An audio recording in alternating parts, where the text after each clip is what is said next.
We are slaying monsters. Don't let the ghosts and the ghouls disturb you, darling.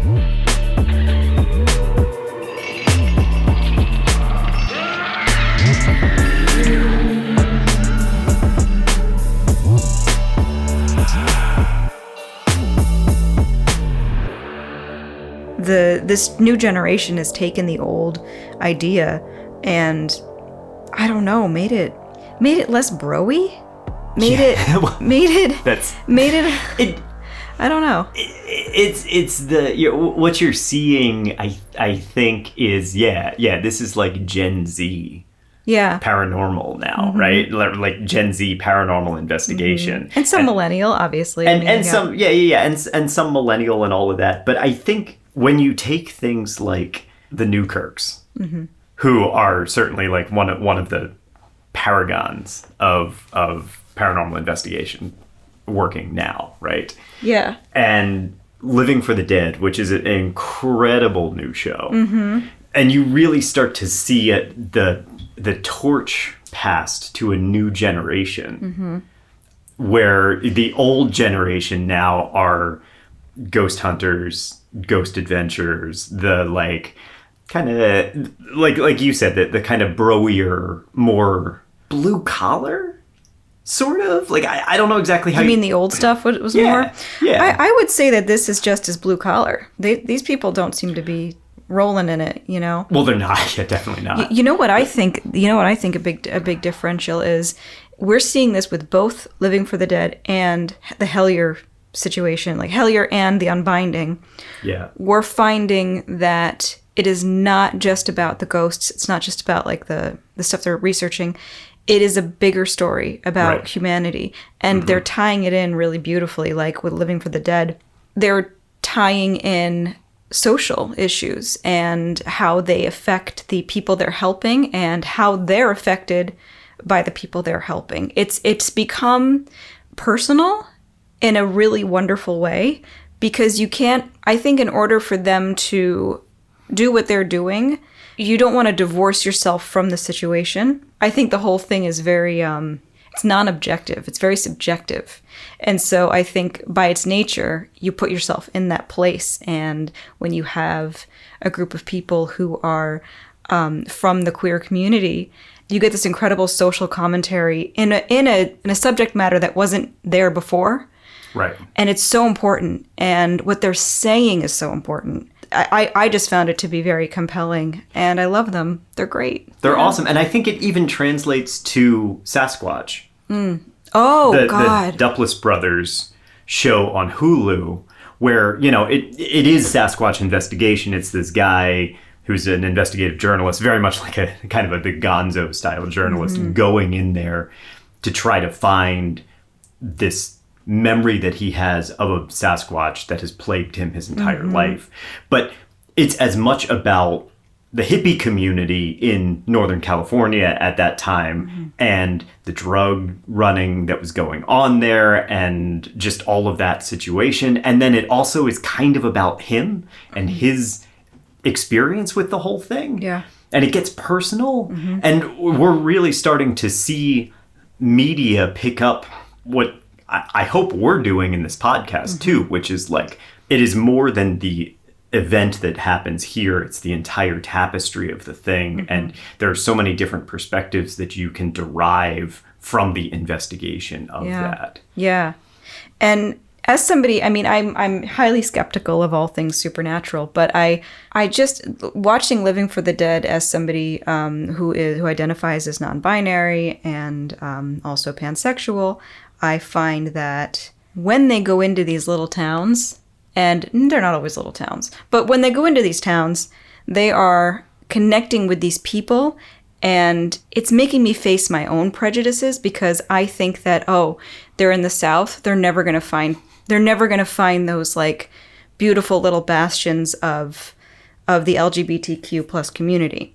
And then they're there, and they find these people that are, they're vibrant, you know, they're loving, they have an amazing time together, they discover things about themselves, they discover things about the people they're helping.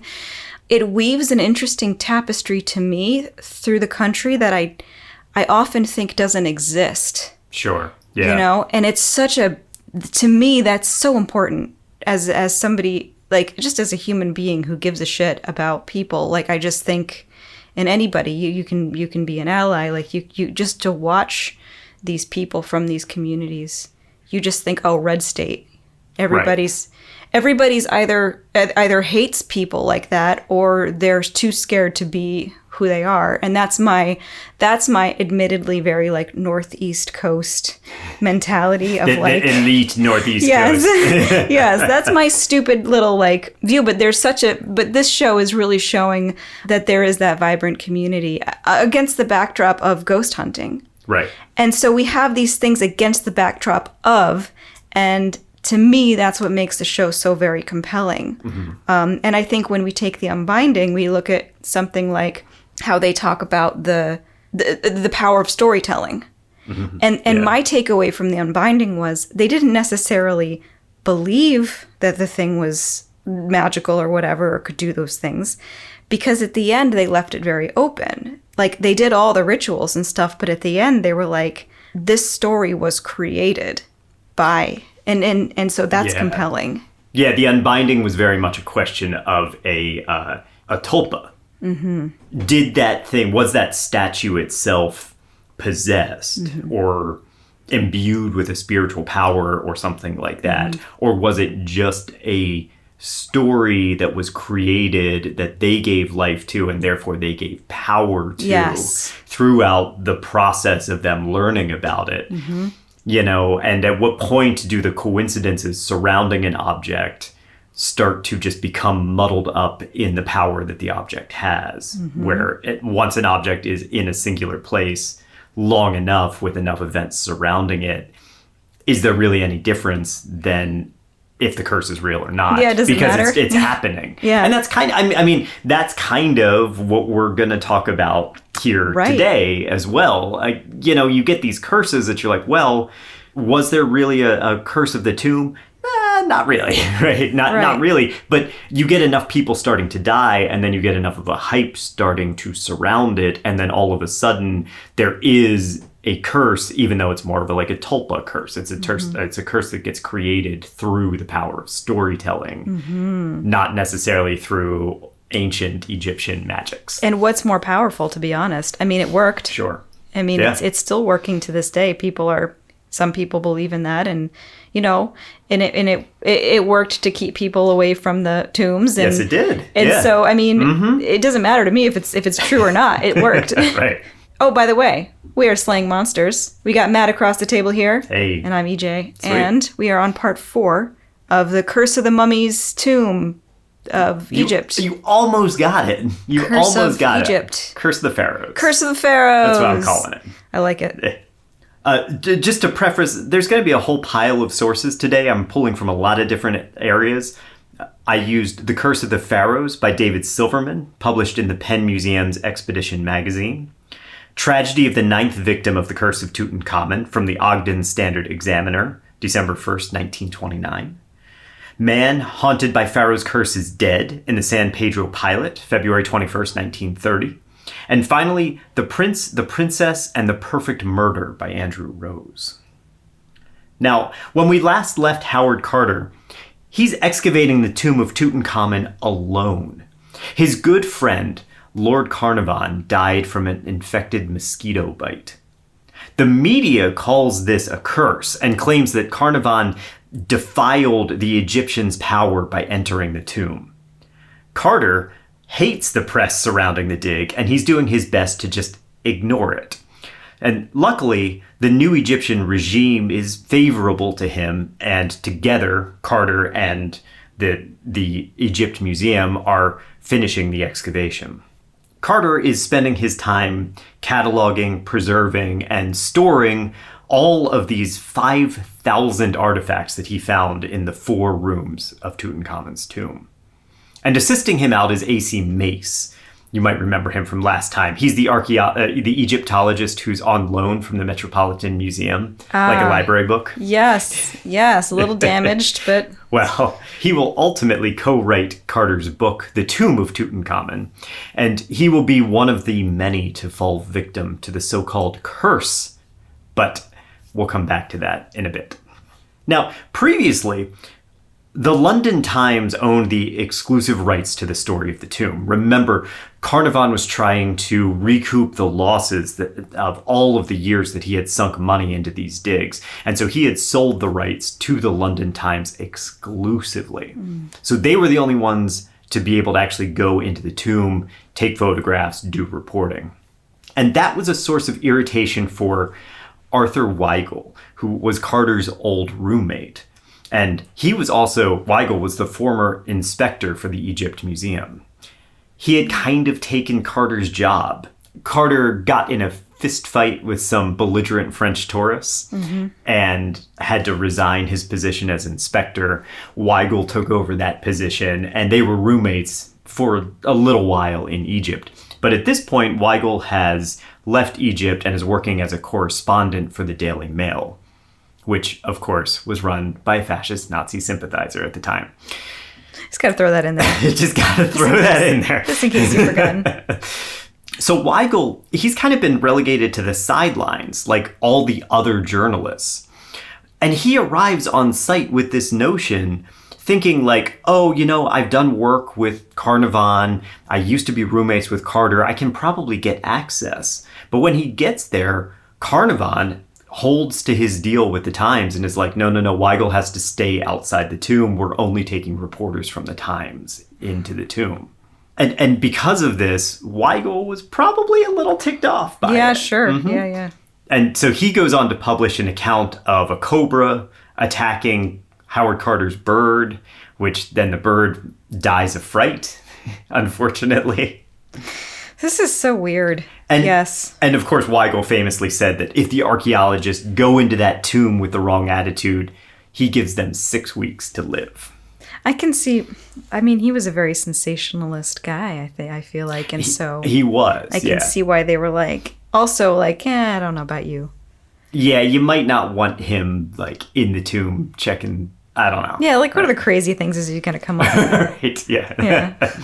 Now, since Carnarvon died and they had to renegotiate the deal, all of the press has been opened to go into the tomb and given access to it.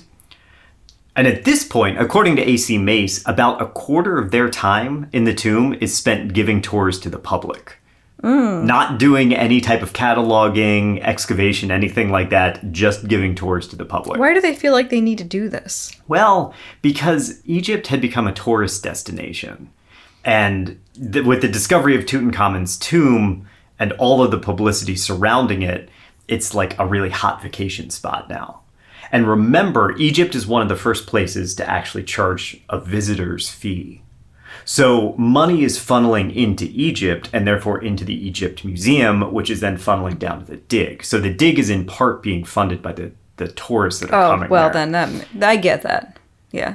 And the Egypt Museum also has a bunch of like people that they have to satisfy, donors and things like that they're like, oh yeah, well if you donate, 1,000 pounds this year, we'll get you a personalized walking tour through all of the sites, including the newly discovered tomb. Yeah.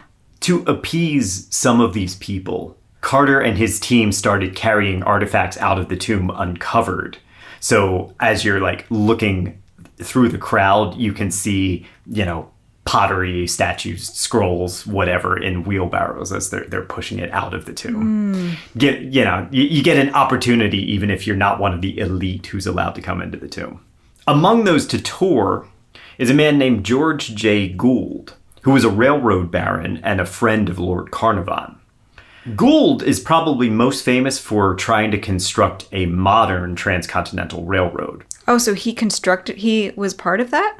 Not part of the one in the 1860s. He's trying to actually build a more modern one that's going to run from Pittsburgh to San Francisco. Oh, we're talking about America now. Oh, yeah. Okay. I thought you were talking about Africa, like all no. that. Oh, okay. Yeah, there was one there too. Yeah, we know about that one. Yeah. Okay, gotcha. his railroad from Pittsburgh to San Francisco through a variety of little lines. You know, it wasn't, they were trying to make it one line, but a lot of times it ended up being like, oh, you're on this line for this little stretch, and then you get on this line for this little stretch, and that kind of thing. He was trying to make it into one. And this plan had made him one of the wealthiest men in the entire world at this point. So being wealthy, being connected to Carnarvon, he's able to secure himself a tomb tour. Travels to Egypt, goes through the tomb, gets to see all the artifacts, gets to see the sarcophagus, all this stuff must have blown his mind. And then he traveled to the French Riviera, where he died of pneumonia at age 59. That's a good long life at the in the 1920s. It is. I gotta say. It actually is. It is. He had actually caught a fever while he was in Egypt. And the newspapers just jumped on that detail. Very, very quickly, they were like, oh, he caught a fever? Well, obviously his death is linked to Lord Carnarvon's. Oh, yeah, definitely a curse. And we're talking just a few months later here. The Ogden Standard Examiner, who I will reference a lot throughout this episode because it's so hilariously inaccurate, called his death, quote, as sudden as it was mysterious. And sure, pneumonia can be sudden, but it's sure as shit not mysterious. I mean, you're traveling to all these different countries, you're running into all these people. Yeah. But, and I cannot stress this enough throughout our discussion of this episode, journalism was different at that time. There were so many papers in publication. Some of them are more like old standards. Some of them are brand new. And they have to attract readers. And to attract readers, they're using catchy headlines and very outrageous stories. This has kind of been going on since the late 1800s. You need these to be quick, bite-sized headline exclamations that can be, say, shouted from a street corner by a person holding the newspapers. Okay. Ancient Egyptian curse claims another victim plays right into the hot topic of the time, and that is the mysterious Middle Eastern lands. Right. Huh. I mean, I honestly, I have to push back a little and say that it hasn't changed that much. Yeah, I mean, I know. Maybe not of the time, but, you know. We don't have the newsboys, yelling the headlines anymore, the quick little headlines anymore, but we certainly do have the sensational headlines. To a certain extent, it's never changed in terms of that, but it was bigger, and it was more gaudy. We will talk at some point about like the famous Thunderbird photograph. You know, that was in the paper. They talked about the Thunderbird that was shot down, the big pterodactyl. Do you know what I mean? Yeah. There were all of these newspapers that had very blurry lines when it came to what you would consider like truth and journalistic integrity. And that's a touchy subject now. I know. And this is part of the reason for that, I think. Yeah. There's been a long line of untrusty newspapers and news sources. Yeah, definitely. It's funny though, because now I feel like we're a little bit more discerning. I get the general, I'm just going to speak generally, that we're a little bit more discerning. And so we know what newspapers tend to be sensational and what newspapers tend to have some real basis with what they're saying. Right. And I wonder if back then what you're saying is that we didn't have that divide the way that we have it now. Generally speaking, there are still people who think that there was some kind of child ring underneath a Pizza Hut in DC, But I'm just saying, like, most people can tell, although I don't think that was even a headline. That was just some fucking rumor. It's kind of either or at this point. Yeah. I think that it depends on where you're getting your news from. Yeah, what's news anymore? That's the other thing, is that our news has changed so much that it could be from TikTok, man. Like we get it from everywhere. And the other thing that I think is important is, say, the New York Times, right? Might have been one of the papers where you could get in good circulation in a lot of the country.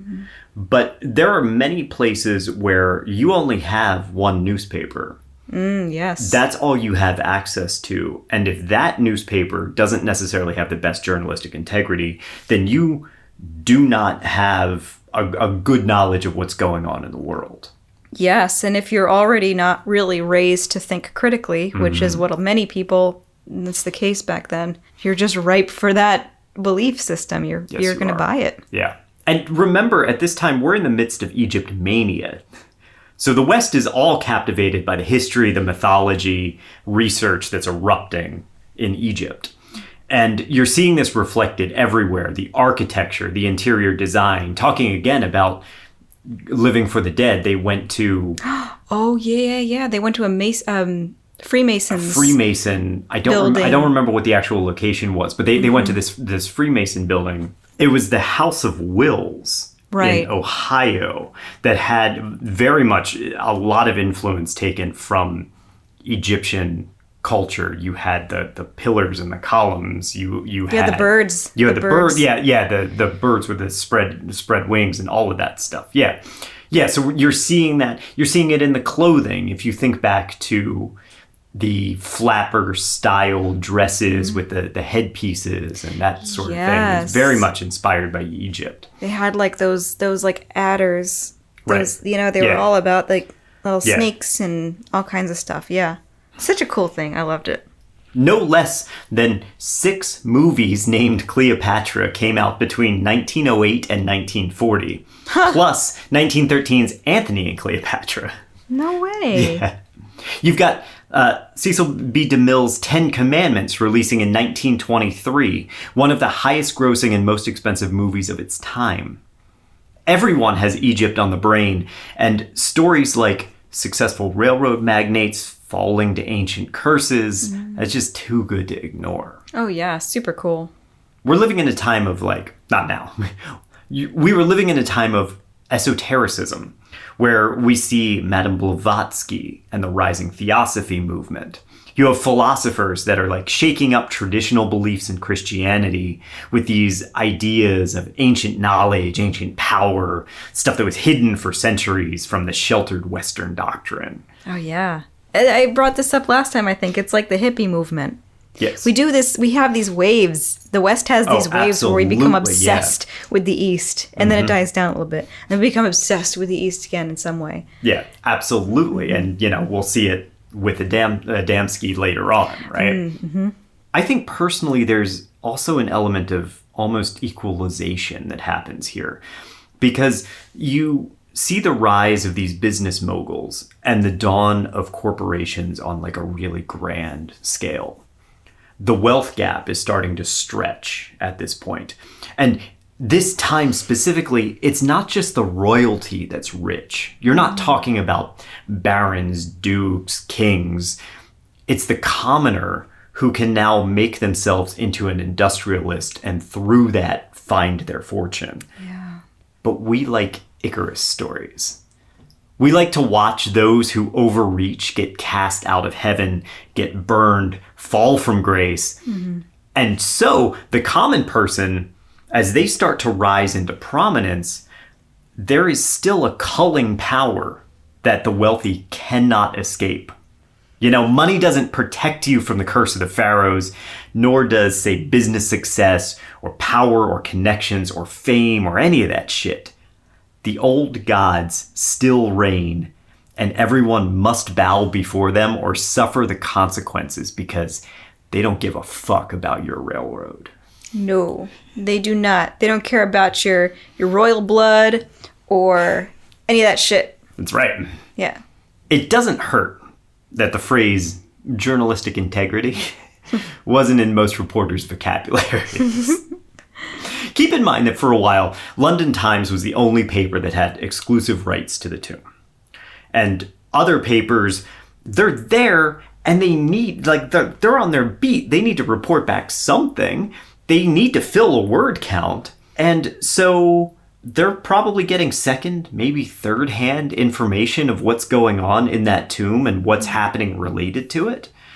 And if you can't even get that, well, then maybe you just make shit up. Yeah. You got to. It's not like anybody can check. Funny you say that.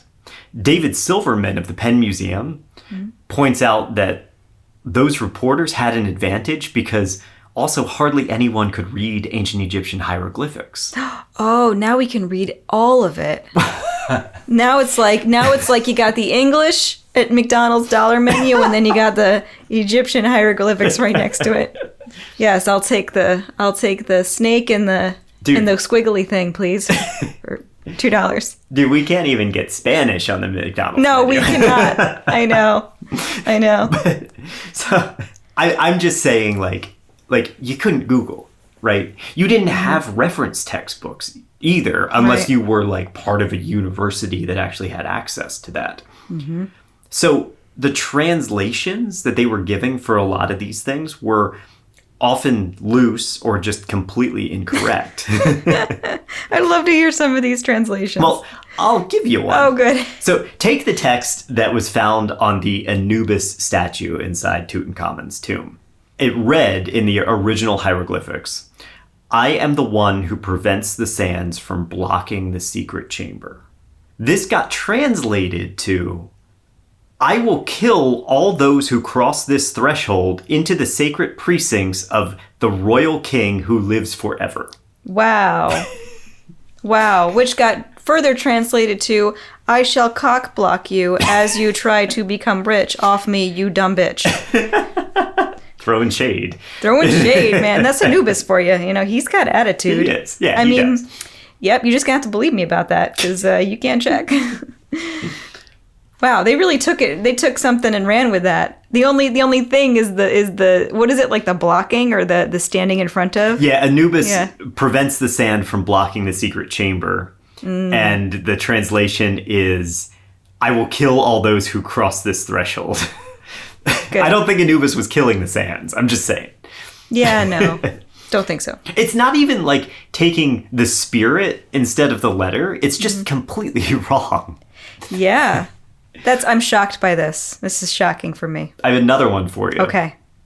The most famous quote, completely incorrectly taken from the Book of the Dead, but supposedly this is from the Book of the Dead and found on Tutankhamun's shrine. It was reported to say, "They who enter this sacred tomb shall swift be visited by the wings of death." Oh, that's fucking badass. I know, right? Yeah, and that's one of the things that a lot of the curse stems from. Mm-hmm. "They who enter this sacred tomb shall swift be visited by the wings of death." But here's the thing. Yeah. It's about as inaccurate as you can be. That translation is so wrong that even reading the translation of the Book of the Dead, I can't figure out what that line is supposed to be based on. There's nothing even similar to it. Maybe they were talking about, like, "They who visit this ancient tomb shall order me 5 slices of personal pan pizza and deliver it post-haste to my tomb." It might as well be. Yes. I think that's what that means. And the thing is, all the inscriptions on burial shrines that are taken from the Book of the Dead, like normally, are things like, "Thou art forever enduring," or "With my 2 arms thou givest light to my face." So there's nothing like swift wings of the dead or anything like that, right? Yeah. Who knows where that warning was supposed to have come from? That definitely came out of some journalist's head at some point. Yeah. Nothing about that glory hole, huh? Nothing about the glory hole. "Thou who visitest the glory hole shall be swift visited by something." visited by something. "Thou shalt get Danza slapped." Can I say that? Is he going to sue me? Can you say Danza slap? Yeah. Does Tony Danza have the trademark on Danza slapping? I don't think people even know what that means. "He who looks upon the glory hole of Egypt shall be donkey punched for eternity." So then, of course, alongside poor journalistic reporting, there is some racism involved as well. And that leads us to our next 2 victims, Ali Kamal Fahmy Bey and his secretary Hala Ben, which I don't think is actually the name of anyone, but we'll talk about that. Oh, interesting. Okay. Buckle up, because this one's going to be a doozy. So it's 1917, and the First World War, called the Great War at the time, is just tearing Europe apart. We know about this is the fucking awful trench warfare. For the first time, we're seeing war machines. Yeah. It's very violent. It's very, very bloody. It's very gruesome warfare. Yeah, and the best, I'm telling you guys, like the best, if you want to learn about World War I, man, Dan Carlin's, let me look it up real quick. Ghost of the Ostfront. Is that what it is, or was that the World War II one? You're right. Ghost of the Ostfront was World War II. Blueprint for Armageddon was World War One. Okay, so I will say, if you want to learn about World War One, man, Dan Carlin's, what is it called again? You had it. Blueprint for Armageddon. Blueprint for Armageddon. Okay, because all I have in my head is Ghost of the Ostfront, which is World War II, which is also, oh my God. I mean, anything Dan Carlin. Yeah, man, just listen to him. But there's probably many, many ways to read about and learn about World War One. But does he lay out the horror of that fucking war, man? Yes, he does. Holy shit. Yeah. And so, at the time that all of these soldiers are dying in trenches, Edward VIII, the Duke of Windsor, he doesn't really give a shit. Because he's 23, and he's partying in Paris and just having the time of his life. How do you live with yourself? You have all these fucking men going off to fucking... For you, too, right? you right? little bitch. And these... Yeah, Oh my God. And there was a time where, you would ride in with your men on horseback, and, you might stand in the back lines, but you would at least be there and watch them. But now he's just, he's literally partying in Paris. That's what he was doing during World War One. Meanwhile, men are coming back from the front with shell shock. Yeah. And if you ever seen those old shell shock videos, of those soldiers, how does this guy sleep at night? Oh, I know, on beds of money. At night, he was sleeping with a French socialite and performer named Marguerite Alibert. She is about 4 years older than him at this point. She's very, very sexually open. And she's gorgeous, by the way. She is, I was looking her up. Yeah. And she's more than happy to teach this young noble a thing or two. Right? So these days, we would probably call her a sex worker. In Paris, they were calling her a courtesan. She is performing in burlesque shows and attending to clients who enlist her services. This doesn't look good, right? The Duke visiting a sex worker, that's bad enough on its face, but he's doing it while men his age are being slaughtered in trenches during the bloodiest war in history. And this is why the royalty has to go. All right, that's why I said my piece. So, all in all, their relationship lasts about a year and a half. When apart, they write letters containing some good old-fashioned smut to each other. Aw, that's sweet. Oh, it was 1920s smut, right? Yeah. So they were dirty. Oh, yeah? They were dirty in the 20s, yeah. I guess so. I just feel like I'm always disappointed. Everybody's like, oh, yeah, they were dirty. And I'm like, okay. And it's like, oh, I took off my gloves and I put my naked bare hand on my neck. Oh, my dear, I am thinking of you so in this moment. Yes. It's like, oh God, oof. I think that's just the modern sensibility where we're so jaded by everything that now you're like, I can only get off by watching them. I can't watching the most fucked up. I know. I was gonna say something. I was gonna say something really, really awful. What's on your mind? Yeah, no. Maybe we can just beep it. Yeah, I can only get off by a donkey. Yeah. Well, the donkey is also and eat farmer. Anyway, okay. I don't mean to. I'm sure they were very dirty. Okay. As things calm down, meaning as the war comes to a close, Edward ends the relationship probably because he realized that this is going to compromise his entire life. A few years later, Marguerite falls in love with a wealthy Egyptian man named Ali Kamal Fahmy Bey. He's younger than her by about 10 years now. She's really into these younger guys. But he's a cutie too. They're a cute couple. Yes, just want to throw that in there. My opinion matters, I know, greatly. So, but he's taken by her charms and by her experience, just like the Duke. And she's intrigued by, his nature and, according to Andrew Rose, his family's wealth. I think it's mostly the family wealth. Their relationship is sexy and it's volatile. They are known to argue frequently and aggressively. They marry in January of 1923 and they move to his home in Egypt. Now, while they're living there, Ali's wealth and status secures them a tour of the tomb of Tutankhamen. Ali's family actually helped to fund that dig on their end, which made them one of the people who Carter had to like begrudgingly service, take through, give him a smile, you know, all while probably just wishing that he could fucking get back to his artifacts, right? Yeah. In July of that same year, we find Ali and Marguerite in London attending the opera The Merry Widow. Perhaps apropos, ironically. Yes. They return to the Savoy Hotel that night where they ate a late supper and fought in what's kind of a usual manner for them. Now, when Ali's back was turned, allegedly to pet a dog, Marguerite produced a .32 caliber Browning pistol and fired repeatedly, striking him in the neck, back, and head. He's rushed to the hospital, but it's too late, and he's dead within an hour.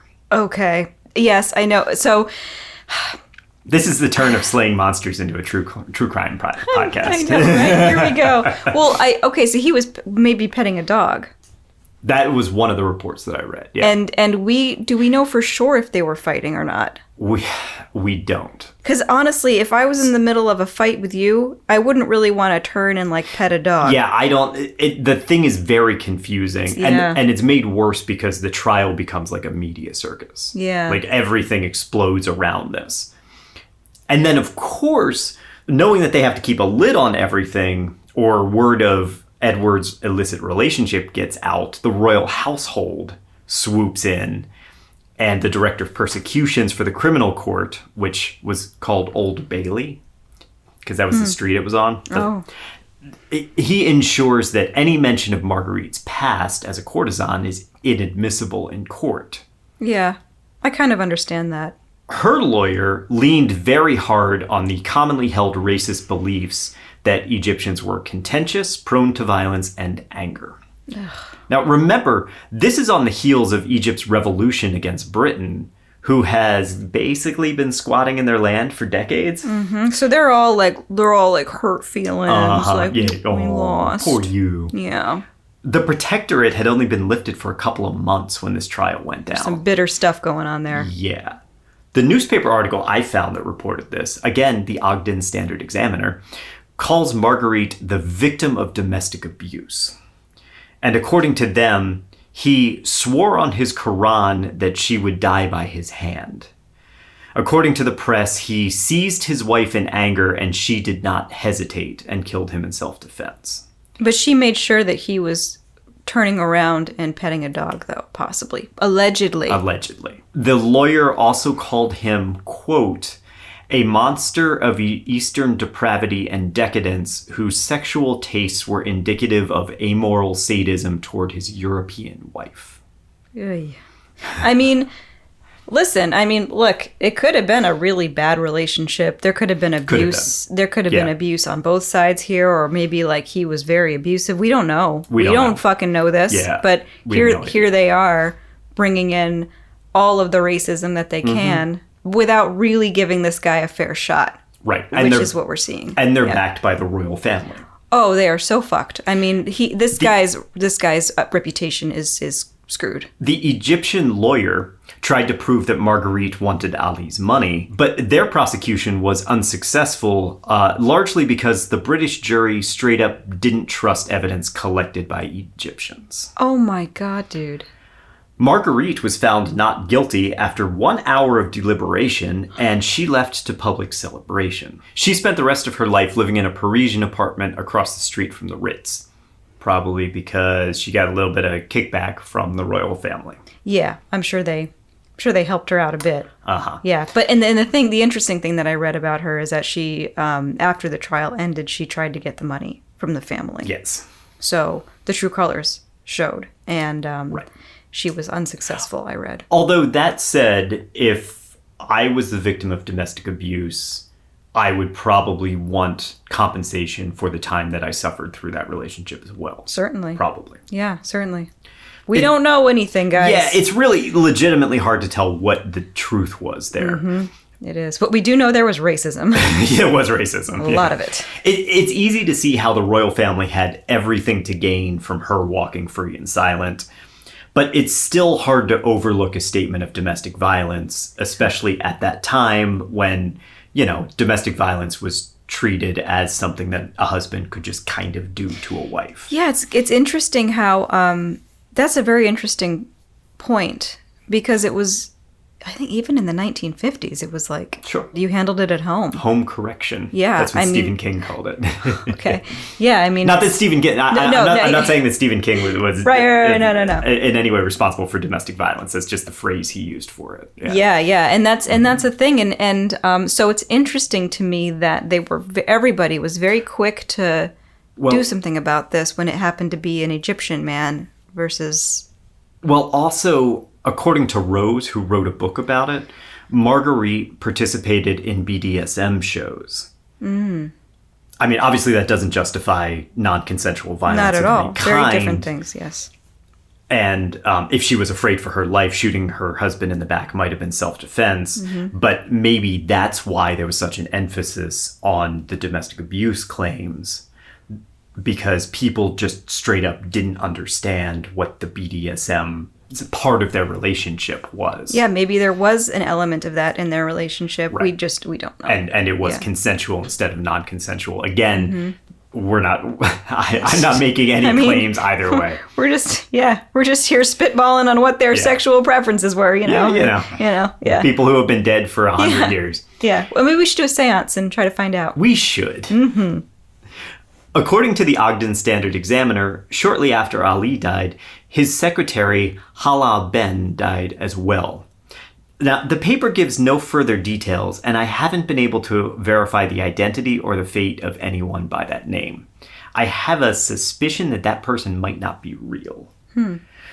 There is a whole undercurrent of homosexual relations with this secretary, and the concept that maybe that was also part of the reason why she killed him. Oh, yeah? Did you read that maybe there was something there between... I read reporting that there was something there. I didn't read anything accurate. But this is the thing. There's so much... With this particular story, there is so much rumor, gossip, speculation that got injected into the whole thing that, especially reporting now, it's hard to tell what's true and what's not. Yeah. For our purposes here, the press folded this narrative into King Tutankhamun's curse. Since the couple visited the tomb, the curse was the reason their relationship failed. And since Ali donated to the tomb excavation, his money donation sort of became like a horror movie kind of sin. You know, he contributed to it. Therefore, the spirits considered him liable for all of the disturbed tomb. Yeah, that's a good story. It's a great story. Yeah. Next up on our curse list is Sir Archibald Douglas Reed. Now, he was a radiologist working at St. Thomas's Hospital in London, and Howard Carter invited him to come to Luxor and x-ray King Tutankhamen. Cool. But that never happened. Reed fell ill and died in 1924. Now, while you might be able to make a case for like a curse befalling him before he even got there just because he was contracted to get there, he was also a radiologist at a time when that technology was very new and very dangerous. His obituary states that he had been diagnosed with a serious illness 3 years prior to his death and had developed radiation poisoning. Ooh, but it was definitely a curse. Definitely. The curse happened before the tomb was even discovered. 3 years before the tomb was discovered. It was already in process. Already. Those spirits really know what they're doing. I mean, his death was sudden, but definitely had less to do with ancient curses than it had to do with, improper handling of emerging medical technology. Still, to the press, his proximity with Carter's team made him another victim. Not the proximity of radiation. Not the proximity of radiation, no. Okay. Our next cursed individual is Georges Benedict, a French Egyptologist.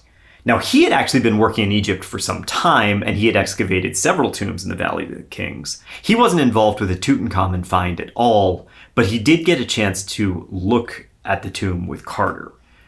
Not long after seeing the excavation, he died in Luxor at the age of 69. Now, that's important, but we'll come back to that in a bit. Next on our list is A.C. Mace, the guy who co-wrote the book on Tutankhamen with Carter. Mace is there representing or on loan from the Metropolitan Museum. We keep joking about how he's going to be return damaged, and he is. Oh. So, he's spending so much time at the tomb doing all of this cataloging and excavation that he invited his wife and daughters to join him. And according to HVF Winstone, Mace's wife brought her grand piano, which was carted in on the backs of camels. Poor camels carrying this grand piano into their house. Oh my God. People are so weird. They're so weird, dude. And like, you had like uprights.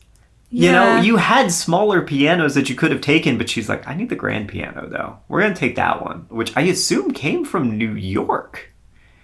Yeah. Like, she brought her grand piano from New York all the way across the Atlantic Ocean to Egypt because she like needed to play that badly.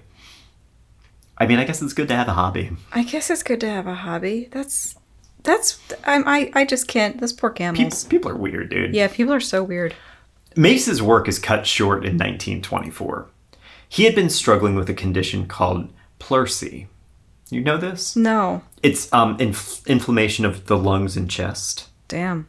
He wasn't really able to work in that like dark, dusty environment by 1924. So he left the site and they traveled to the French Riviera in hopes of recovering his health. Probably, again, taking the grand piano on the backs of camels and horses to get there. I think they were cursed by this piano. This entitlement to piano. bring this damn piano everywhere, all over the world. Ultimately, it was unsuccessful and Mace died in 1928 at the age of 53. The cause of death, his official cause of death, is arsenic poisoning, which sounds extremely weird, but Egyptian painting techniques actually used arsenic. Oh. Yeah. So then he was exposed to that in the tombs, you're saying? Exactly. See, in order to make yellow paint, Egyptians used arsenic sulfide. So imagine you're AC Mace, you're working in a tomb surrounded by murals for months on end. In this enclosed environment, you've got compromised lungs, and you're just inhaling arsenic all day. Oh, damn. Yeah. So wait, wasn't everybody sick? It was worse for him because of the pleurisy. Okay, so healthy people could handle it a little bit easier. Right. But man, that must have made all those painters in Egypt very sick back in the day when they were mixing up. They must have been Probably, yeah. very sick. Holy shit. Well, I mean, remember, we used lead-based paint for a very long time. Yeah, that led to some stuff. Again, the press took just the juicy bits of that story and started pointing to Mace as the latest victim of the curse. Even fleeing to France could not free him from the mummy's power. Just chased him everywhere like the grand piano. Howard Carter's personal secretary, Richard Bethel, couldn't escape the curse either. According to legend, he was found smothered in a gentleman's club. And that's not a euphemism. He was in a Mayfair sporting club where he was found dead in bed at the age of 46. Smothered? Smothered. So somebody killed him. Well, maybe. So just a few months after that, Bethel's father, also named Richard Bethel, the Baron of Westbury, leapt from a 7th-story window, killing himself. Whoa. And he left a note that read, I really cannot stand any more horrors and hardly see what good I am going to do here, so I am making my exit. Oh. This perplexing series of events is the most unusual of all the cursed deaths, I think. Who would have killed the young Bethel and why, and what drove his father to kill himself? One theory, put forth by Mark Benyon, is that Aleister Crowley was running around London ritualistically murdering people connected to the tomb. In between all of his orgies? How did he have time? Yeah, I mean, this like piggybacks on the theory that Crowley is responsible for the Jack the Ripper killings. Oh, yeah. Have you heard of this before? Yeah. Yeah, that Crowley was out there like murdering women in the streets, but then also murdering people connected to the Tutankhamen curse. Man. Because Satanism, I guess. Like, I don't know what the motivation would be. Okay. I am personally very critical of this theory, mostly because Crowley was just like a highly sexual heroin addict and only ascended to power because he was a rich brat. But I mean, if it was meth, I'd say maybe. Because meth kind of makes you do some crazy shit, you know? But heroin, totally. He's just going to be like lying down. I think he was asleep most of the time. Yeah. You know? Yeah. It's also worth noting, to your previous point, that the two newspaper sources I found reporting on Bethel's death, the younger Bethel, and the supposed smothering, don't actually mention smothering. Oh. The New York Times doesn't mention the cause of death at all, which seems odd if it was foul play. And the San Pedro news pilot even says that his death was, quote, only from natural causes. Oh. So it seems like the smothering cause somehow ended up in circulation later on. Oh, interesting. Yeah. Okay. This makes me suspect that that story is yet another rumor that's been retconned to help build the curse. And either way, his father's death definitely seems less curse-related and more grief-driven. Yeah. The San Pedro news pilot even cites the cause of death as, quote, suicide while of unsound mind. Okay. Meaning that he was probably very depressed that his son died. Mm-hmm. The Ogden Standard Examiner... The Ogden Standard Examiner, our favorite source, lists another victim, Countess Evelyn Waddingham. According to this just brilliant journalism, she was an acquaintance of Lord and Lady Carnarvon, and she had visited the tomb at some point. The Countess's late husband died in the war, that would be World War I, and she fell in love with a married policeman after he had died. Oh my. Wait, after the policeman died? That's kind of weird. Hey, you know, everybody's doing seances. It's possible, right? I don't want to yuck your yum there, but that might have been part of the problem. So she begged him to leave his wife for her, which he was married, and he refused, and therefore she killed herself. Oh God. In Chicago. I don't know what this has to do with Tutankhamen. Like, I really don't. But the paper includes her in its list of curse victims. And I think that just goes to show how journalism was handling this whole thing. If you were in any way tangentially connected to the Carnarvons, if you saw the mummy, if your death was in any way possibly related to this, you became part of the curse, no matter how mundane and circumstantial the events around it were. Yeah, they were really, really trying there. That was they're all kind of crazy, but that's a real crazy one. Yeah. So what's really going on here?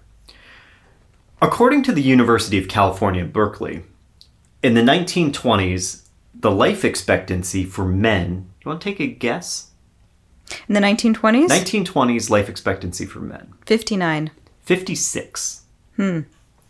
So how does that number stack up against our cursed individuals? Well, George J. Gould, the railroad baron, was 59. Egyptologist George Benedict was age 69. Old, comparatively. Yeah. Archibald Reed, the radiologist, 53, which is pretty damn close, especially for somebody who's been playing around with radiation. Mm-hmm. And A.C. Mace was 53 with compromised lungs. So really, you've got Carnarvon, who died from an infected mosquito bite due to his compromised immune system after a car crash. You've got Ali Fahmy, who got shot in the back. And you've got 4 men who died at entirely expected ages. And I guess Carter's poor bird that got attacked by a cobra. And Hannah Waddingham, or that's the wrong person. That's an actress. That's the actress. Evelyn, right? And Evelyn Waddingham, who killed herself. Right. But remember, it takes a decade to excavate everything from the tomb. There's a shit ton of other workers involved for years who didn't die early or suddenly or under mysterious circumstances. Mm-hmm. And guess what? Among them is Howard Carter himself. Yes. After the lengthy excavation, Carter retired to write up everything and publish 3 volumes. He toured throughout the 1930s, giving lectures on Egyptology and his discoveries. Ever true to his roots, he was also an art dealer on the side throughout that whole time. He never married. He had very few friends. And no other relationship since Lord Carnarvon seemed to brighten his life. Oh. but he had achieved his dream. Ever since he was a teenager visiting his father's patrons and staring at their collections, he has been fascinated with Egypt and the secrets that lay buried in the sands. And now, finally, his discoveries are gracing the museum hallways. It's his findings that the educated professors are poring over. Howard Carter, son of a painter, the self-taught Egyptologist who's come up empty so many times, who's seen so many dead ends, so many empty tombs, has become the most famous archaeologist in the world. In 1939, Carter died of Hodgkin's lymphoma in London. He was 64 years old enough to have escaped the supposed curse of the tomb. Despite his fame, he never really established a network of true friends, and there were only 9 people at his funeral. Whoa. Yeah. He was famous. I know. After his death, his probate found 18 items in his collection from Tutankhamun's tomb. They had all been taken without authorization.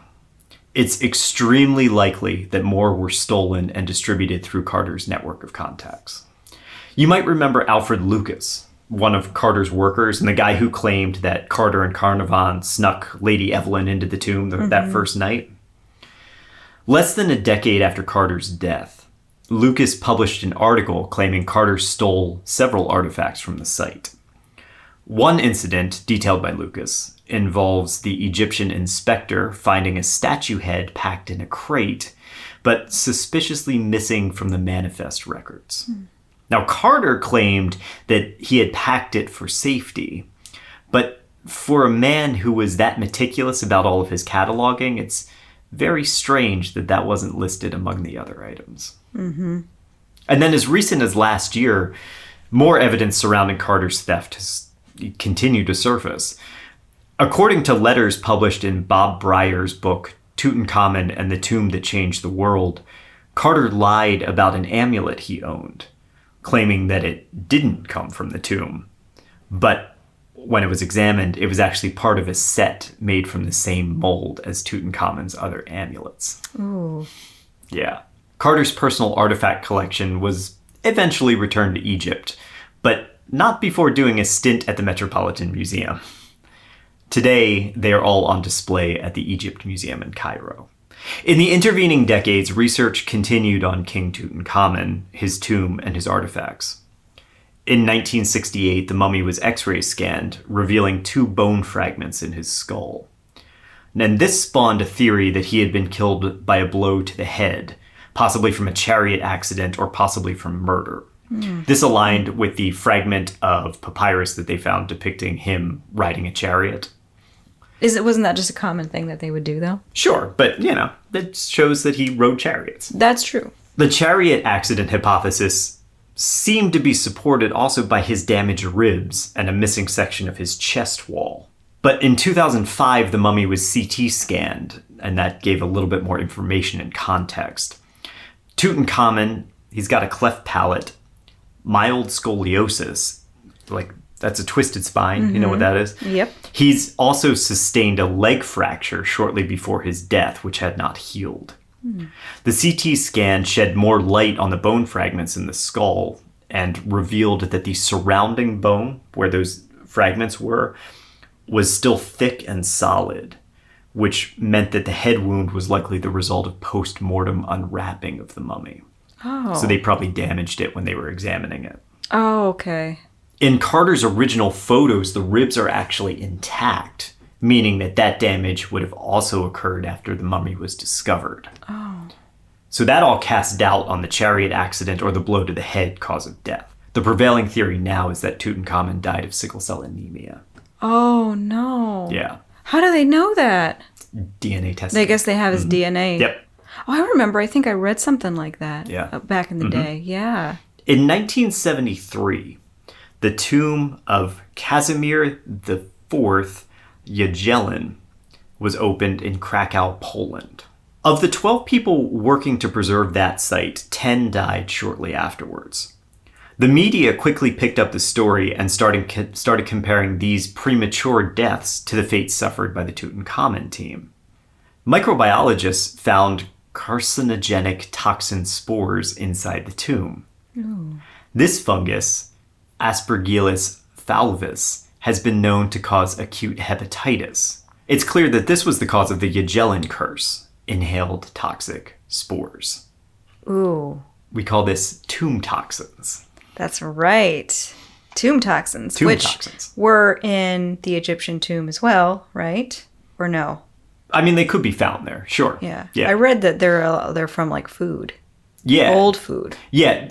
They would call it tombie rot in Carter's day. Tombie rot.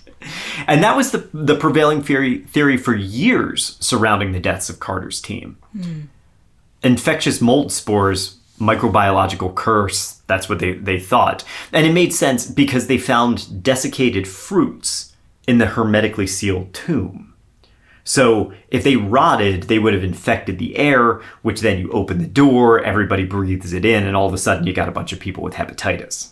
But that was then refuted in 2003.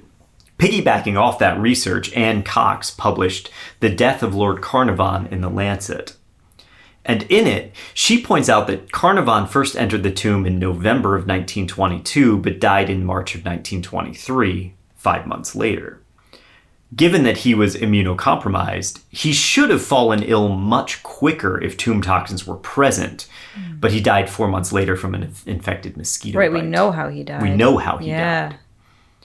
And this doesn't explain all the people who worked or visited the tomb and were unaffected, like Lady Evelyn, who died in 1980 at the age of 78.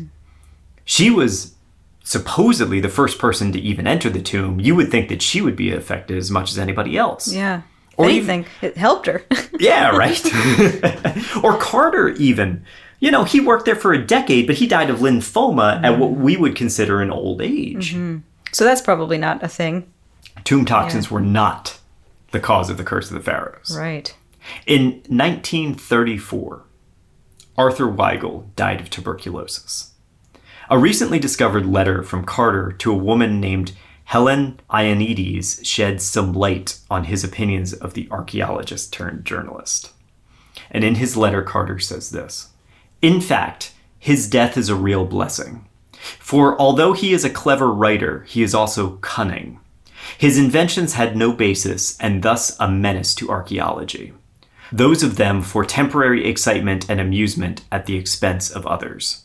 The Tutankhamen curse was his invention, believed out of pique, a sort of vengeance toward his friend, Lord Carnarvon, who, because Weigel came out solely as correspondent of the Daily Mail, was obligated to treat him like any other newspaper correspondents.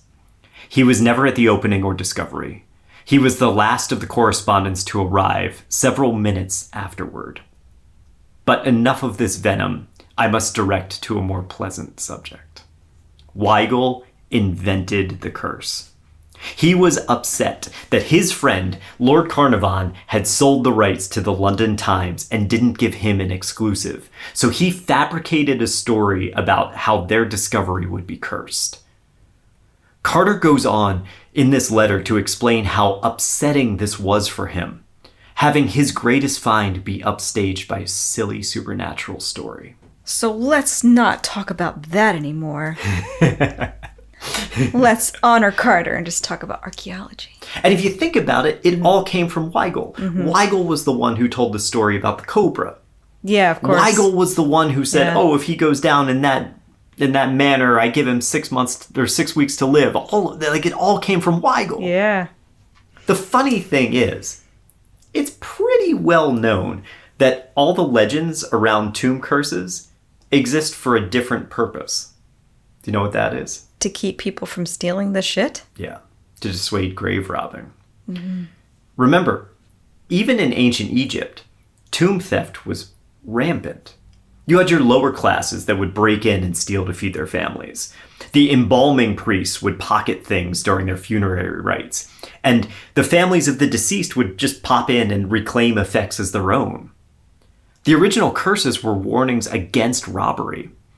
It was like humanity's first home security system. You know how you get those like little stickers that say protected by ADT or whatever, and you put them on your windows? Like, that's the curse. Yeah, totally. You know?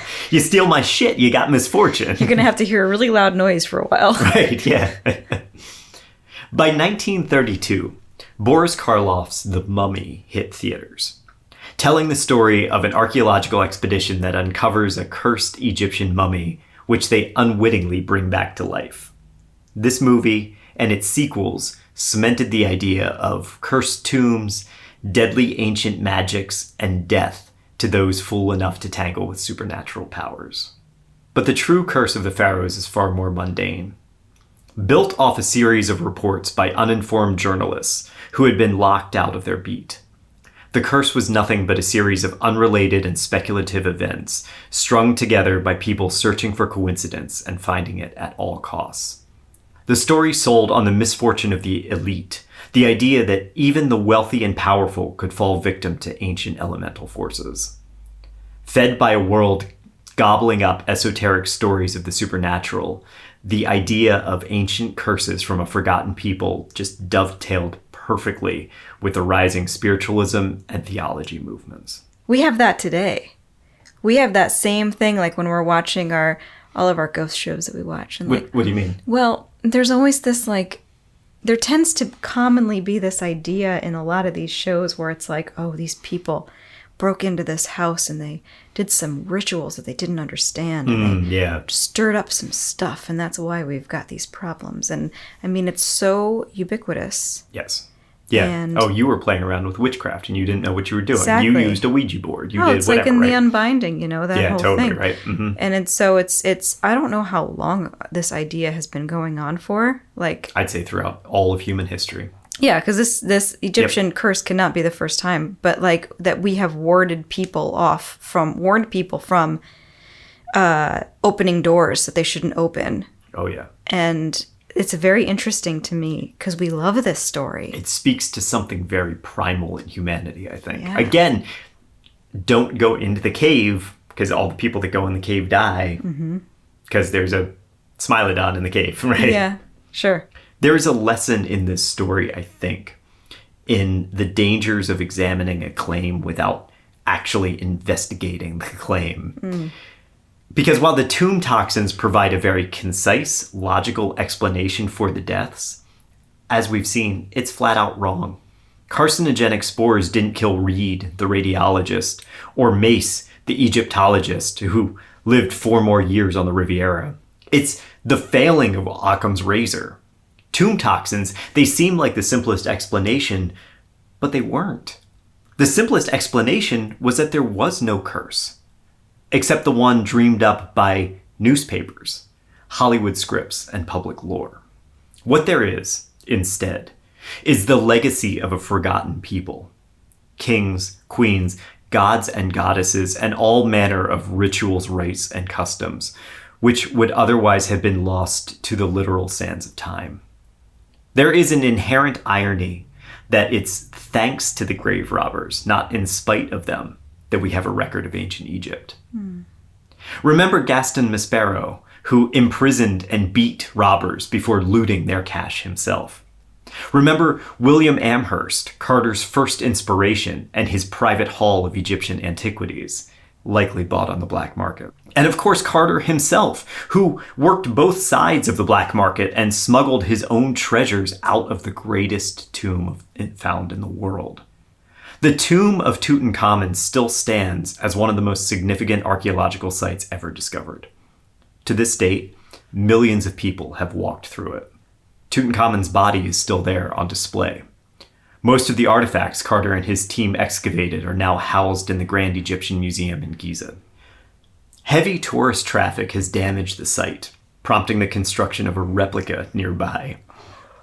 The number of visitors is now limited to 1,000 a day, down from 9,000 at its height. If the goal of ancient Egypt funerary practice was to send the dead to the afterlife, where they would live forever, then I think Tutankhamen has arrived. The boy king, once a forgotten ruler and overlooked monarch, has become the most famous pharaoh in history. If you think about it that way, he truly has lived on. He's taken his possessions with him into the afterlife, where he resides eternally, his legacy forever preserved. Aww. And that's the story of the Curse of the Pharaohs.